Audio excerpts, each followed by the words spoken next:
రెండవ అధ్యాయము 10వ వచనం మనం చదువుకుంటూ వచ్చాం. ఒకప్పుడు ప్రజగా ఉండగా ఇప్పుడు దేవుని ప్రజైతురి, ఒకప్పుడు కనికరింపబడక ఇప్పుడు కనికరింపబడిన వారైతురి. కనుక ప్రభువుని ఆరాధించడానికి గల కారణము సోదరి ఉదయకాల సమయంలో చదువుకున్నటువంటి ఆ 10వ వచనంలో రెండవ భాగము, ఒకప్పుడు కనికరింపబడక ఇప్పుడు కనికరింపబడిన వారైతురి. సోదరి ఒకనొక సమయంలో ప్రభువుని ఎరగక మునుపు కనికరించబడనటువంటి వారిని, లేక ఈ లోకంలో ఒకనొక సమయంలో కనికరము పొందనటువంటి వాడుగా ఉంటూ వచ్చాం. దేవుడు దయగలిగినటువంటి వాడు, దేవుడు కృప కలిగినటువంటి వాడు, దేవుడు కనికరము చూపించగలిగినటువంటి వాడు. అనేకమైనటువంటి ఆయన యొక్క శ్రేష్టమైన గుణములలో ఆయన కనికరము కలిగినటువంటి వాడని మనం గమనించవచ్చు. అయితే ఇక్కడ పేతురు మనకి జ్ఞాపకం చేస్తున్నటువంటి మాట ఏంటంటే, ఒకనొక సమయంలో కనికరించబడనటువంటి వారిని ఎందుకు అని గమనించినట్లయితే, ఒకనొక సమయంలో మనము దేవుని యొక్క ప్రజలము కాదు. అయితే ఈ విధమున మనము దేవుని యొక్క ప్రజలు అయిన కారణమును బట్టి కనికరించబడినటువంటి వారము. కనికరము అనగా దేవుని యొక్క వాక్యానుసారంగా మనం గమనించినట్లయితే, ఏ తప్పును బట్టి ఏ శిక్షణతో నీవు నేను పొందవలసినటువంటి వారిని ఉంచున్నామో అది దేవుడు ఆ యొక్క శిక్షకు అప్పచెప్పకపోవటమే ఆయన చూపిస్తున్నటువంటి కనికరం. ఏ శిక్ష లేకపోతే ఏ యొక్క భయంకరమైనటువంటి ఆ యొక్క న్యాయ విధిలకు మనము అప్పగించబడాల్సినటువంటి వారిని ఉంచున్నామో ఆ యొక్క శిక్షకు, ఆ యొక్క భయంకరమైనటువంటి న్యాయములకు అప్పగించక ఆ యొక్క న్యాయం నుంచి లేకపోతే ఆ యొక్క శిక్ష నుంచి తప్పించటమే దేవుని యొక్క కనికరం. దేనికి యోగ్యులమో, దేనికి సరిపడినటువంటి వారము అది మన యొక్క జీవితంలో అటువంటి దానిని మనకు అప్పగించకపోవటం ఏ దేవుని యొక్క కనికరము. దేవుని యొక్క కనికరము మన యొక్క జీవితంలో మనకు గ్రహించవలసినటువంటి వారిని ఉంటున్నాం. మన యొక్క పాపములను బట్టి, మనము చేసినటువంటి దోషములను బట్టి, లేకపోతే మనము చేసినటువంటి అతిక్రమములను బట్టి సోదరి ఆ యొక్క భయంకరమైనటువంటి మరణకు పాత్రులుగా మనం ఉంటూ ఉన్నాం. దేవుని యొక్క వాక్యానుసారంగా మనం గమనించినట్లయితే, సోదరి నీవు నేను మరి పాపము చేసినటువంటి వారు ఉంటున్నాం. ఏ భేదము కూడా లేకుండా అందరూ కూడా పాపము చేసినటువంటి వారుగా దేవుడు అనుగ్రహించు ఆ యొక్క మహిమను, లేకపోతే దేవుడు అనుగ్రహించు ఆ యొక్క కనికరమును పొందలేనటువంటి వారుగా బ్రతుకుతూ వచ్చాం. మనము ఆ యొక్క భయంకరమైనటువంటి మరణకు అప్పగించబడవలసినటువంటి వారు ఉంటూ ఉన్నాం. ఎందుకంటే దేవుడు పరిశుద్ధుడు. అది మాత్రమే కాదు, దేవుడు మరి గమనించినట్లయితే న్యాయవంతుడు, నీతిమంతుడు. ఆ యొక్క న్యాయమును బట్టి పరిశుద్ధత కలిగినటువంటి వారికి బహుమానము, లేకపోతే యోగ్యులుగా ఉన్నటువంటి వారికి బహుమానము, ఆశీర్వాదములు.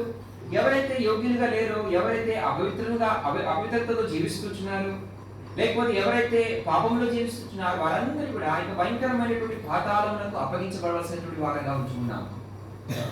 సోదరి అయితే నీవు నేను అటువంటి పాతాళం నుంచి తప్పించబడినటువంటి వారిగా, అటువంటి భయంకరమైనటువంటి మరణం నుంచి తప్పించబడినటువంటి వారిగా యేసుక్రీస్తు వారు ఆ యొక్క శిలువలో మన పక్షమున తన యొక్క ప్రాణమును అర్పించడం బట్టి ఆ యొక్క భయంకరమైనటువంటి శిక్ష నుంచి తప్పించబడినటువంటి వారుగా ఉంటున్నాం. అందుని బట్టి ప్రభుని మనం ఆరాధించవలసిన వారుగా ఉంటున్నాం. కనుక ఉదయకాల సమయంలో మన దేవుడు ఎటువంటి వాడంటే కనికరము చూపించినటువంటి దేవుడు. ఆయన కనికరములో ఉన్నటువంటి కొన్ని పాళ్ళు, లేకపోతే కొన్ని విషయాలను ఈ ఉదయకాల సమయంలో ధ్యానించి, లేకపోతే గమనించి మన యొక్క జీవితంలో వాటిని అనుభవపూర్వకంగా మరి అర్థం చేసుకున్నటువంటి వారిగా ప్రభుని ఆరాధించడానికి ప్రయత్నం చేద్దాం. మొట్టమొదటి చూద్దాం రండి, ఈ కనికరము ఎటువంటిది, లేకపోతే ఈ కనికరము మరి దేవుడు చూపించినటువంటి కనికరము మరి మన పక్షమున ఎటువంటిది, లేకపోతే ఆయన యొక్క కనికరములో ఉన్నటువంటి గుణములేంటో దేవుని యొక్క వాక్యములో మనం గమనించడానికి ప్రయత్నం చేద్దాం. మొట్టమొదటిగా కీర్తనలు 145 అధ్యాయము. కీర్తనలు 145 అధ్యాయము.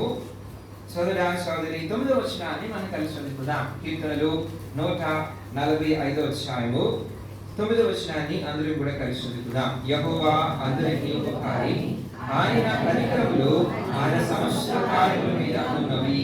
కాబట్టి రాయబడినటువంటి మాట, దావీదు మహారాజు చెప్తున్నటువంటి మాట ఏమిటి అనగా, యెహోవా అందరికీ ఉపకారి, ఆయన కనికరములు ఆయన సమస్త కార్యముల మీద ఉన్నవి. కాబట్టి మొట్టమొదటిగా గమనించినట్లయితే ఆయన కనికరము కలిగినటువంటి వాడు. ఎటువంటి కనికరము కలిగినటువంటి వాడని గమనించినట్లయితే యెహోవా అందరికీ ఉపకారి, ఆయన యొక్క కనికరము ఆయన యొక్క సమస్త కార్యముల మీద ఉన్నట్లుగా మనం చూస్తున్నాం. అనగా మనము రక్షించబడకపోయినప్పటికీ, లేకపోతే ప్రభువుని అంగీకరించకపోయినప్పటికీ, మనం ప్రభు యొక్క మందిరంలో ఎదురున్నా రక్షించబడినటువంటి వారంగా ప్రభు యొక్క మందిరంలో ఉంటూ ఉన్నాం. అయితే ఈ లోకంలో ఈ దినమున దేవుని యొక్క మందిరంలో లేనటువంటి వారు, లేకపోతే రక్షించబడినటువంటి వారు ఈ లోకంలో చాలా మంది ఉన్నారు. ఇప్పుడు కాదు, ఈనాటి నుంచి ఉంటూ ఉన్నారు. కొద్దిమంది మాత్రమే దేవుని నమ్మి దేవుని అనుసరించినటువంటి వారు ఉంటున్నారు. కానీ అధికమైనటువంటి వారు గమనించినట్లయితే దేవుని ఎరగనటువంటి వారు, దేవుని నమ్మనటువంటి వారు, దేవునికి విరోధంగా జీవిస్తున్నటువంటి వారు. ఒకనొక సమయంలో నీవు నేను అట్లనే బ్రతుకుతూ వచ్చాను. సోదరి ఆయన ఇక్కడ రాయబడినటువంటి మాట, చెప్పబడుతున్నటువంటి మాట ఏంటంటే, యెహోవా అందరికీ ఉపకారి, యెహోవా యొక్క కనికరము ఆయన యొక్క సమస్త కార్యముల మీద ఉన్నట్లుగా మనం చూసుకుంటున్నాం. అనగా దేవుని యొక్క మొట్టమొదటి కనికరం ఎటువంటిది అనగా, మరి ఏ విధమైనటువంటి మరి భేదము లేకుండా, లేకపోతే ఏ విధమైనటువంటి భేదాభిప్రాయాలు లేకుండా, లేకపోతే నీవు దేవుని నమ్మినా నమ్మకపోయినప్పటికీ, లేకపోతే దేవుని అంగీకరించినా అంగీకరించకపోయినప్పటికీ, లేకపోతే పాపములో జీవిస్తున్నప్పటికీ, ఎంత దుర్మార్గునిగా శత్రువునిగా జీవిస్తున్నప్పటికీ, దేవుడు కనికరవంతుడు. దేవుడు కనికరము చూపించినటువంటి వాడు. మన యొక్క దేవుడు కనికరము కలిగినటువంటి తండ్రిగా కనబడుతున్నాడు. ఈ లోకంలో ఉన్నటువంటి వారు గమనించినట్లయితే, నీవు నేను మాత్రమే కాకుండా ఈ దినమున ఈ యొక్క మంచి గాలిని మనం అందరం కూడా, నీవు గాలి పీల్చుకుంటున్నట్లేగానే అందరూ కూడా గాలి పీల్చుకుంటున్నారు కదా. ఎవరు ఇచ్చారండి? దేవుడు ఇచ్చినాడు కదా. అందరి మీద వర్షం పడుతుంది కదా, అందరి మీద దేవుని యొక్క మరి లేకపోతే ఆకాశం నుండి మరి ఆ యొక్క కలిగేటటువంటి వెలుగు, లేకపోతే ఆ యొక్క సూర్యుడు అందరి మీద తన యొక్క వెలుగు ఇస్తున్నాడు కదా. గమనించినట్లయితే సహోదరి, దేవుని యొక్క కనికరం ఎటువంటిది అని దావీదు దానిని ధ్యానిస్తున్నప్పుడు, ఆయన అందరికీ ఉపకారి. ఆయన యొక్క కనికరంలో ఉన్నటువంటి మొట్టమొదటి విషయం ఏమిటి అనగా, ఆయన యొక్క కనికరము అందరి మీద కనబడుతున్నట్లుగా మనం చూస్తూ ఉంటున్నాం. నువ్వు ఎవరిమైనా సరే అనేక సార్లు మానవుడు, లేకపోతే మనము ప్రభుని అంగీకరించడం మనకు కూడా ఎట్లాగా ఉంటుందంటే, మనం జీవించేటువంటి జీవిత విధానము, లేకపోతే మనం బ్రతికేటువంటి మరి బ్రతుకు, మనం మాట్లాడేటటువంటి మాటలు ఎటువంటిదంటే, ఇది నా వలన సాధ్యము, నేను చేసుకున్నటువంటిది, నేను కట్టుకున్నటువంటిది, నేను చేసినటువంటిది. అనేక సార్లు మానవిక జీవితంలో అహంకారం ఉంటుంది అనమాట. మానవిక జీవితంలో ఆ యొక్క గర్వం ఉంటుంది అనమాట. సోదరి, ఎవరు దేవుడిని యేసుక్రీస్తు వారిని తమ యొక్క రక్షకునిగా అంగీకరించినా అంగీకరించకపోయినప్పటికీ, ఈ దినమున అందరి కూడా ఆయన యొక్క కనికరమును అనుభవిస్తున్నటువంటి వారే. ఆయన సృష్టించినటువంటి సృష్టి సమస్తము కదా. ఆయన చేసినటువంటి సమస్తమైనటువంటి సృష్టిని నీవు నేను మనం మాత్రమే కాదు, కానీ బయట ఉన్నటువంటి వారందరూ అనుభవిస్తూ వస్తున్నారు, అనుభవిస్తూ వస్తున్నారు కూడా ఈ దినములు కూడా. సోదరి, లోకంలో ఉన్నటువంటి అనేకమైన శ్రేష్టమైనటువంటి విషయాలు, ఆధారమైన సరే, గాలైనా సరే, లేకపోతే రకరకాలైనటువంటి సదుపాయాలు దేవుడు మన కొరకై ప్రభువుని అంగీకరించక మునుపరించే ఇచ్చినటువంటి వాడిగా ఉంటున్నాడు. మానవుని ఆయన ప్రేమించినాడు కనుక ఆయన ఏం చేశారంటే, సమస్తమైనటువంటి సృష్టిని చేసి కదా, సమస్తమైనటువంటి సృష్టిని చేసి ఆ మీదట మానవుని చేసినాడు. ముందు మానవుని చేయల, ఎందుకనగా మానవుని కొరకు అయినటువంటి అన్ని సదుపాయాలు ముందుగా దేవుడు ఏర్పాటు చేస్తున్నాడు.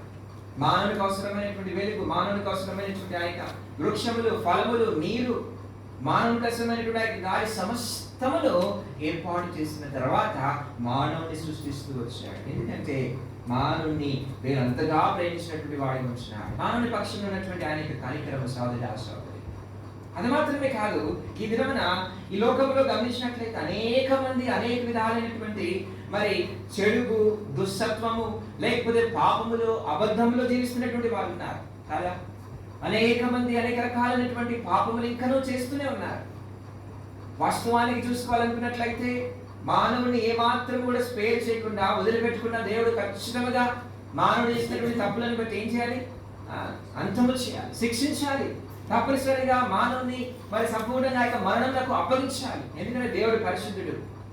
ఆయన పరిశుద్ధతను బట్టి మహనీయుడని, అది మాత్రమే కాదు, ఆయన పరిశుద్ధతను బట్టి ఎంతో రోషము కలిగినటువంటి వాడని. ఏమాత్రమే కూడా మానవుని ఏమాత్రమే కూడా మరి స్పేర్ చేయకుండా, వదిలిపెట్టకుండా ఖచ్చితంగా శిక్షకు ఆయన మరణంకు అప్పగించవచ్చు. అయినప్పటికీ ఈ దినమున గమనించినట్లయితే సోదరి, నీవు నేను బ్రతికి ఉన్నాం. ఈ లోకంలో అనేక మంది కూడా బ్రతికి ఉన్నారు. ఈ లోకంలో నీవు నేను మరి జీవిస్తున్నట్లుగా అనేక మంది జీవిస్తానే ఉంటున్నారు.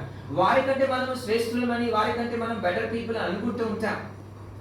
అయితే వారు కూడా ఎందుకు అట్లానే ఉన్నారు, వారు కూడా ఎందుకు అభివృద్ధి చెందుతున్నారు, వారు కూడా మరి ఎందుకు మరి క్షేమంగా ఉన్నారంటే దేవుని యొక్క అది అపరిమితమైనటువంటి లేకపోతే ఆ సార్వత్రికమైనటువంటి కనికరము అన్నమాట.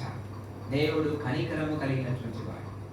ఆయన క్షమిస్తూనే ఉంటాడు. ఎన్నిసార్లు లేకపోతే ఎన్ని విధాలుగా మానవుడు దేవుడిని శోధించడానికి, మానవుడు దేవుని యొక్క మరి ఆయన ఎగ్జిస్టెన్స్ ను, మానవుడు దేవుని యొక్క ఉనికిని ప్రశ్నించినప్పటికీ కూడా, మానవుడు దేవుని అనేక విధాలుగా శోధించినప్పటికీ కూడా తన యొక్క రూపంలో చేసుకున్నటువంటి కారణం బట్టి, ఒక ఉద్దేశంతో, ఒక తలంపుతో, లేకపోతే ఒక ప్రణాళికతో మానవుని నిర్మించినాడు కనుక సోదరి ఆయన తన యొక్క కనికరమును చూపిస్తున్నాడు. దేవుని యొక్క మందిరం లోపల కూడా కదా కొంతమంది రక్షించబడినటువంటి వారు ఉన్నారు. ఇప్పటికీ తమ యొక్క పాపముల విషయంలో పశ్చాత్తాపం లేక, క్షమాపణ లేక బ్రతుకుతున్నటువంటి వారు ఇంకా ఉన్నారు. దేవుని యొక్క మందిరానికి వస్తారు కానీ వారి యొక్క జీవితంలో మారుమనసు లేదు కదా, వారి యొక్క జీవితంలో పాప క్షమాపణ అనేటటువంటిది లేదు.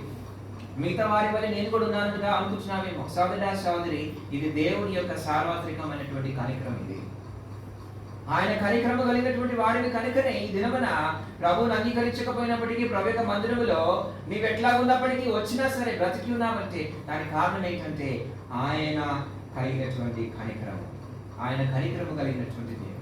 సోదరి, ఉదయకాల సమయంలో ప్రభువుని మనం మొట్టమొదటిగా ఎందుకు ఆరాధించాలంటే ఆయనకు ఉన్నటువంటి గుణం ఏంటనగా ఆయన కనికరము కలిగినటువంటి దేవుడు.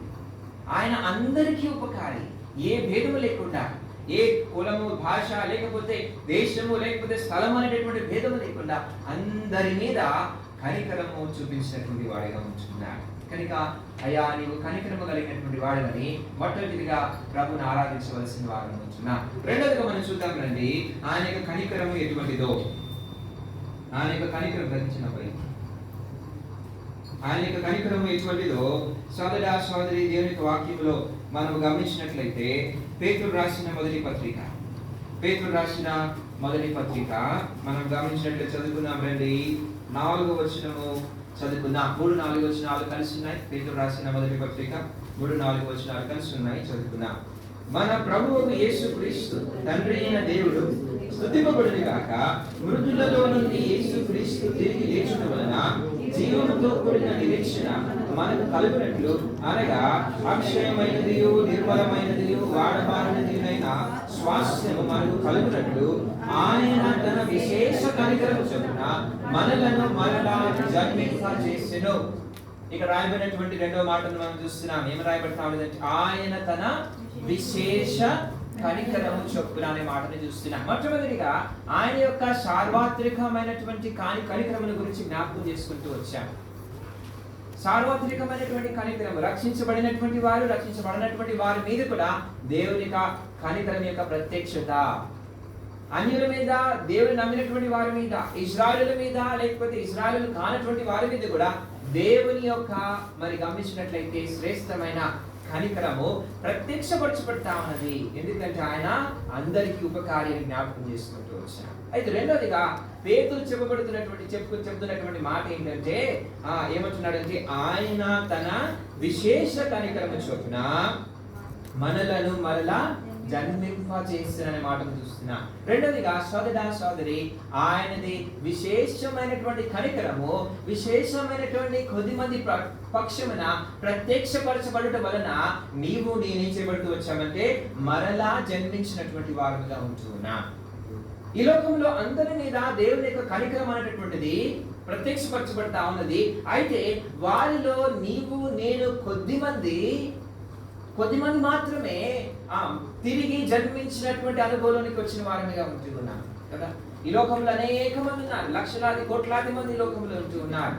అయితే సోదరి ఈ యొక్క దినమున మనము గమనించినట్లయితే ఆ యొక్క విశేషమైనటువంటి కనికరము మన యొక్క జీవితంలో పనిచేస్తూ వచ్చింది. ప్రభు మనలను మరి ఆ యొక్క జగత్తు పునాది వేయబడక మునిపే మనల్ని ఏర్పరచుకొని మనల్ని ప్రత్యేకపరచుకున్నటువంటి వాడిగా ఆ మన పక్షమున మన యొక్క జీవితములలో తన యొక్క విశేష కనికరము చూపించుటను బట్టి మనము పొందవలసినటువంటి యొక్క భయంకరమైనటువంటి మరణం నుంచి తప్పించబడినటువంటి వారంగా ఉంటున్నాం. సార్వత్రిక కనికరం అనబడినటువంటిది సాధారణంగా మానవులు చేస్తున్నటువంటి ఆ యొక్క పాపము వల్ల వచ్చినటువంటి తక్షణమైనటువంటి మరణం నుంచి తప్పించుతున్నదేమో కానీ వారిని అనంతకాలమైనటువంటి మరణం నుంచి తప్పించబడలే. నిత్యంతము కొరకే ఉంచబడినటువంటి యొక్క మరణం నుంచి అందరూ కూడా తప్పించబడలే. అయితే దేవునికి స్తోత్రము. సోదరా సోదరి, నీవు నేను ప్రభుని మనం ఎందుకు ఆరాధించాలంటే నీ పక్షమున నా పక్షమున విశేషమైనటువంటి కనికరమును చూపించినటువంటి వాడిగా ఉంటున్నా. విశేషమైనటువంటి కనికరం ఇది. మనము మీరు మనము అనేటటువంటిది, లేకపోతే నీవు నేను సోదరా సోదరి, మనము ప్రత్యేకమైనటువంటి వారిని, విశేషమైనటువంటి వారిని కనుక మన పక్షమున ఆయన కనికరము బయలుపరచబడుతూ వచ్చింది. మన యొక్క జీవితములలో యేసు క్రీస్తు వారు తను తాను మరి ఆ యొక్క నిజమైనటువంటి క్రీస్తు వలె, లేకపోతే నిజమైనటువంటి రక్షకుల వలె ప్రత్యక్షపరచుకునటం వలన ఈ దినమున రక్షించబడినటువంటి వారు, మనము ఏర్పరచబడినటువంటి వారిని. సోదరా సోదరి, ఎందుకు అనబడినటువంటి వారిని? ఈ యొక్క కనికరము అందరి జీవితములలో అనుభవించినటువంటి వారు కాదు. ఈ యొక్క కనికరం అందరూ అనిపించినటువంటి వారు కాదు. నీవు నేను ఈ మందిరంలో కూర్చున్నటువంటి వారిని, లేకపోతే రక్షించబడినటువంటి వారు లోకంలో ఉన్నటువంటి వారిలో మరి అనేక మంది ఉంటే కొద్ది మంది మాత్రమే విశేషమైనటువంటి వారిగా వారి పక్షమైన ఆ యొక్క కనికరము ప్రత్యక్షపరచబడుతూ వచ్చింది. అందుకనే దేవుడు మోసేతో ఒక మాట అంటున్నాడు. ఏమని అంటున్నాడు చూద్దాం రండి. అది నిర్గమకాండము 33వ అధ్యాయం. నిర్గమకాండము 33వ అధ్యాయము. నిర్గమకాండము 33వ అధ్యాయము 19వ వచనాన్ని కలిసి చదువుకుందాం. నిర్గమకాండము 33వ అధ్యాయము 19వ వచనాన్ని మనం చదువుకుందాం. ఆయన నా మంచితనమంతయు నీ ఎదుట కనపరచుదును, యెహోవా నామమును నీ ఎదుట ప్రకటించుదును, నేను కరుణించు వారిని కరుణించుదును, ఎవని యందు కనికరపడెదనో వాని యందే కనికరపడెదనను. రాయబడినటువంటి మాట, నేను ఎవని యందు కనికరపడెదనో వాని యందే కనికరపడెదను. సోదరా సోదరి, నీవు నేను ఈ లోకములో మరి కనికరించబడినటువంటి వారిని ప్రభుని ఆరాధించు. విశేషముగా కనికరించబడి అందరి మీద కాదు. దేవుడు అంటున్నాడు కదా, అందరి విషయంలో ఒక రకమైనటువంటి కనికరం అయితే నీ నా విషయంలో ఒక ప్రత్యేకమైనటువంటి కనికరం ఇది. నీ నా విషయంలో ఒక విశేషమైనటువంటి కనికరము. దేవుడు అంటున్నాడు కదా, ఎవరినైతే నేను కరుణించదనో వారిని నేను కరుణించదను. కాబట్టి దేవునికి ఏర్పాటులో కొద్దిమంది ఉన్నారు సోదరా సోదరి. దేవుని యొక్క ఉద్దేశంలో కొద్దిమంది ఉన్నారు. దేవుని యొక్క మరి ఆలోచనలో కొద్దిమంది ఉంచినటువంటి వాడు ఉంటున్నాడు. అందులో నిన్ను నన్ను ఉంచుతాడు. ఆ శ్రేష్టమైనటువంటి సంకల్పంలో విశేషమైనటువంటి కనికరము క్రిందకి నిన్ను నన్ను తీసుకొచ్చినటువంటి వాడిగా ఉంటున్నాడు. అందుకని పేతురు రాస్తున్నాడు ఏమంటున్నాడు? మరి విశేషముగా కనికరించబడిన బట్టి మనం ఏం పొందాం? మరలా జన్మించబడుకోవచ్చు, లేకపోతే తిరిగి జన్మం అనేటటువంటి అనుభవంలోనికి మనము తీసుకురాబడినటువంటి వారుగా ఉంటూ ఉన్నాం. రక్షించబడుతూ వచ్చావా? అది ప్రభుని ఆరాధించు. తిరిగి జన్మించినావా? ప్రభుని ఆరాధించు. ప్రభు ఈ లోకంలో అందరి మీద కనికరము చూపిస్తున్నా. అయితే విశేషముగా నేను నా మీదకి రావాల్సినటువంటి ఆ యొక్క మరి నిత్యత్వం యొక్క మరణం నుంచి తప్పించుట కొరకై నీవి లోకానికి వచ్చినావు ప్రభా. ఆ యొక్క శిలువలో నీకు రక్తాన్ని కాల్చినావు. ఆ యొక్క శిలువలో నీ యొక్క ప్రాణాన్ని పెట్టినావు. అందును బట్టి ఆ యొక్క మరణం నుంచి తప్పిస్తూ వచ్చా. నేను అటువంటి భయంకరమైన మరణంలోకి యోగ్యుని అయితే అటువంటి మరణమును పొందక నన్ను కాపాడినటువంటి వాడిగా మరి తిరిగి నన్ను మరి జన్మింపజేసినటువంటి వాడికి వచ్చినావు ప్రభా. నీకు వందనాలు స్తోత్రాలు. సోదరా సోదరి, ఈ దినమున మనము బహు శ్రేష్ఠులము. ఈ దినమున మనము బహు విశేషమైనటువంటి వారిని. మన యొక్క గొప్పతనం బట్టి కాదండి.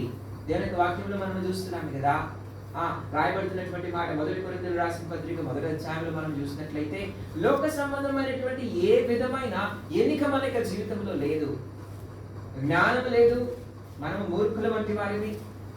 మరి అంత మాత్రమే కాదు, మరి ధనము లేదు, బీదవారిని, లేకపోతే ఏ విధమైనటువంటి నాగరికత లేనటువంటి వారిని, ఏ విధమైనటువంటి గొప్పతనము లేనటువంటి వారిని, లేకపోతే ఏ విధమైనటువంటి మరి యోగ్యత మన యొక్క జీవితంలో లేదు. ఏ విధముగా పోల్చుకున్నప్పటికీ కూడా సోదరా సోదరి, లోక సంబంధంగా మనము ఎంచదగబడినటువంటి వారిని కాదు, ఎన్నుకొనబడినటువంటి వారిని కాదు.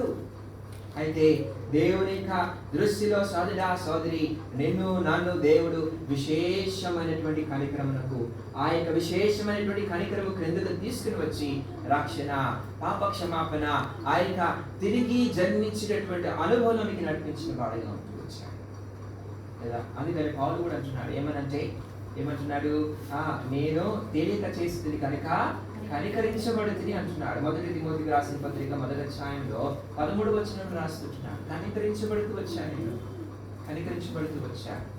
ఈ లోకంలో అందరి పక్షమున ఉన్నటువంటి కనికరము వేరు, నా పక్షమున ఆయన చూపిస్తున్నటువంటి కనికరము వేరు.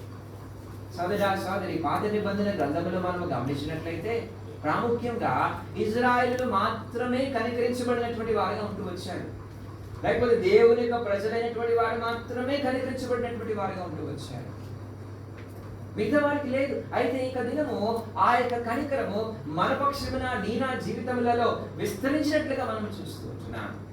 ఈ ఉదయకాల సమయంలో ప్రభుని ఆరాధించుకున్నాం. ప్రభువా, నా కొరకై నీవు నీ ప్రాణమును పెట్టుకుని బట్టి, నీవు ఆ యొక్క భయంకరమైనటువంటి మరణం ఆ యొక్క శిలువలో అనుభవించినట్టు దాన్ని బట్టి నేను పొందవలసినటువంటి ఆ యొక్క శిలువ మరణము, నేను పొందవలసినటువంటి ఆ యొక్క భయంకరమైన శిక్ష నీవు అనిపించినావయ్యా.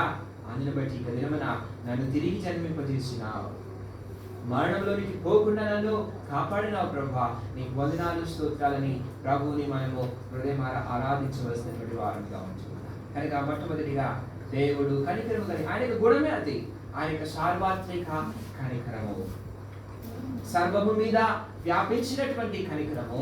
రెండవదిగా గమనించినట్లయితే విశేషముగా మన పక్షమున చూపించబడినటువంటి కనికరము. మొదటిగా చూసుకుని మనం ముగించుకుందాం, ప్రభుని ఆరాధించుకున్నకు రండి. ఆయన యొక్క కనికరమును జ్ఞాపకం చేసుకుందాం. 106వ కీర్తన, 106వ కీర్తనలో ఒక మాట రాయబడతా ఉంది, చూద్దాం రండి.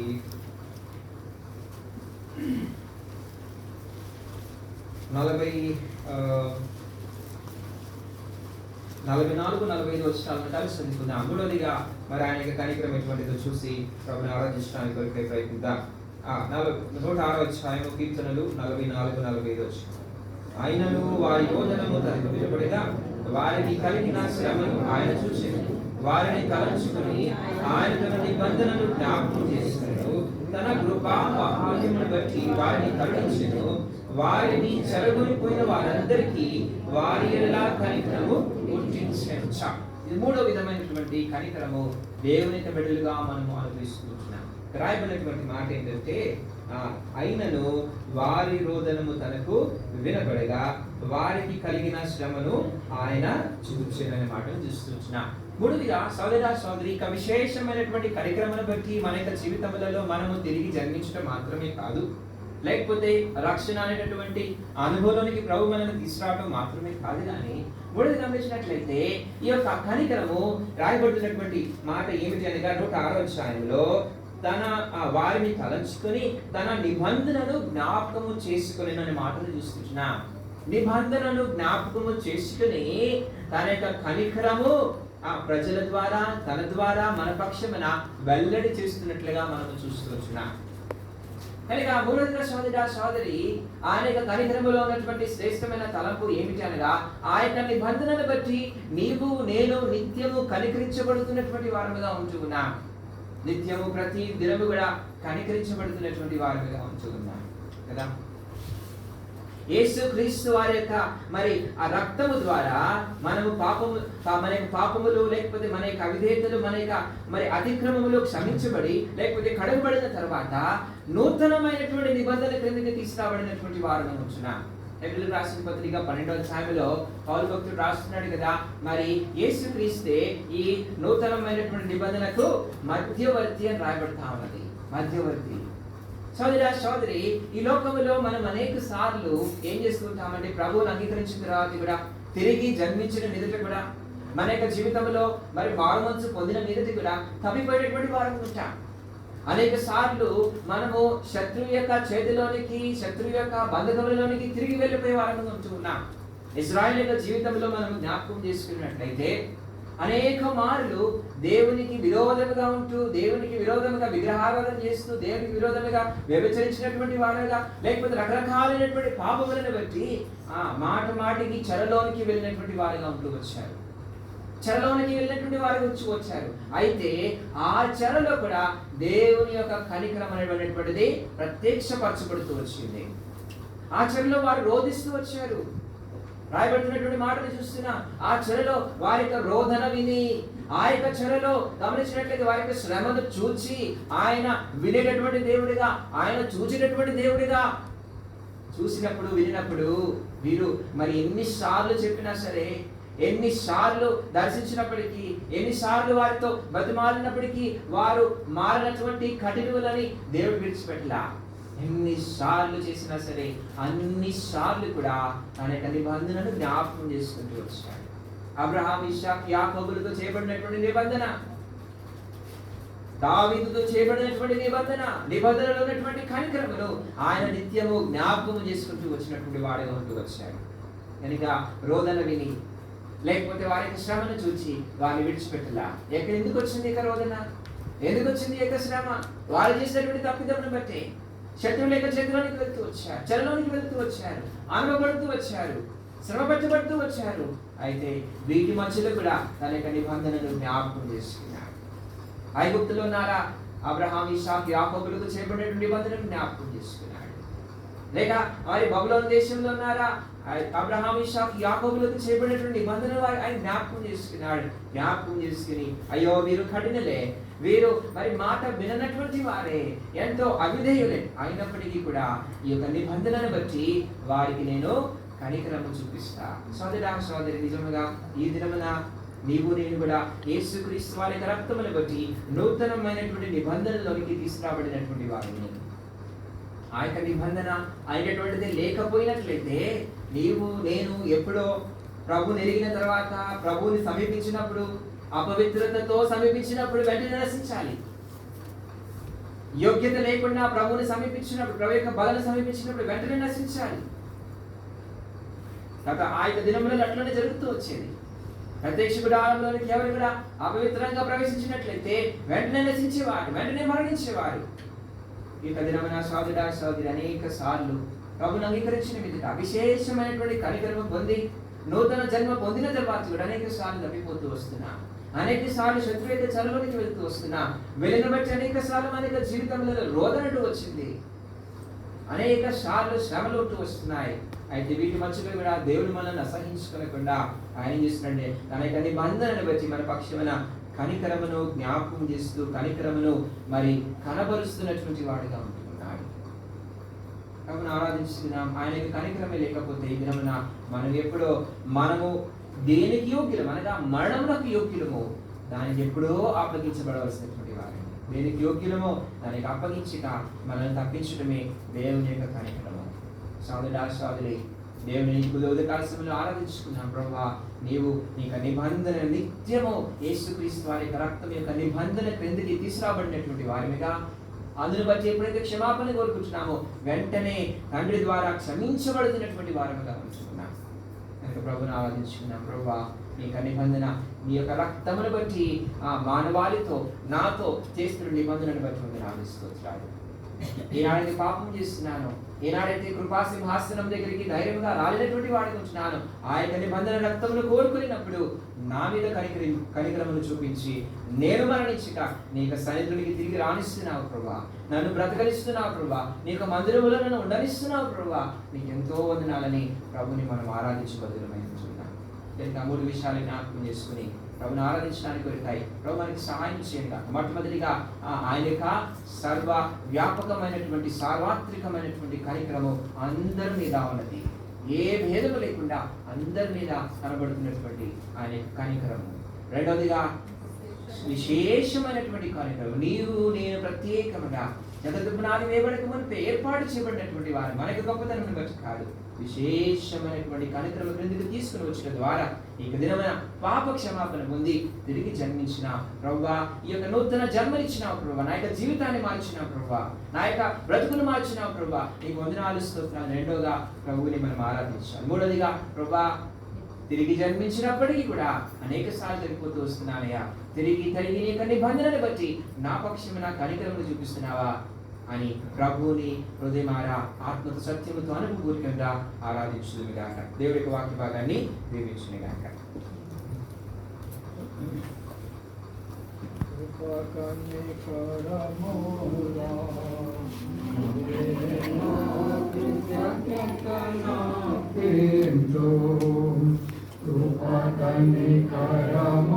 అంటే నిస్సహాయ స్థితిలో ఉన్న వారికి సహాయం చేయుట.